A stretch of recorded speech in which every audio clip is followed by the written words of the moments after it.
Shoqata Green Center në kuadër të projektit të saj Jetoj Gjelbër organizoi aktivitetin e radhës. Ky aktivitet risolli në mendje qytetit të Elbasanit një traditë të vjetër, angazhimin e fëmijëve në ngritjen dhe argëtimin me balona. Në këtë aktivitet që u zhvillua në qendër të qytetit mori pjesë edhe shkolla Green School për të manifestuar në të njëjtën kohë edhe ditën e tokës. Alketa Bekteshi, koordinatore e organizatës Jetoj Gjelbër, u shpreh se ky projekt ka një periudhë relativisht të gjatë që ka nisur. Qëllimi është që impakti i parë të krijohet tek fëmijët dhe më pas adoleshentët. I kemi paraprirë këtij eventi duke organizuar një aktivitet me fëmijë të grup moshave të ndryshme në mënyrë të tillë që t'i afrojmë gjithmonë më tepër në lidhje me mjedisin.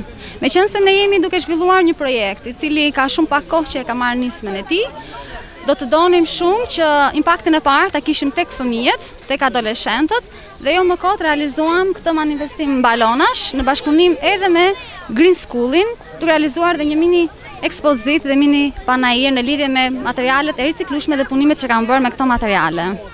Në kuadër të këtij projekti, Blerta Lamçe, drejtoresha e shkollës Green School, u shpreh se ky aktivitet konsiston në ngritjen e balonave dhe ekspozimin e punëve të nxënësve.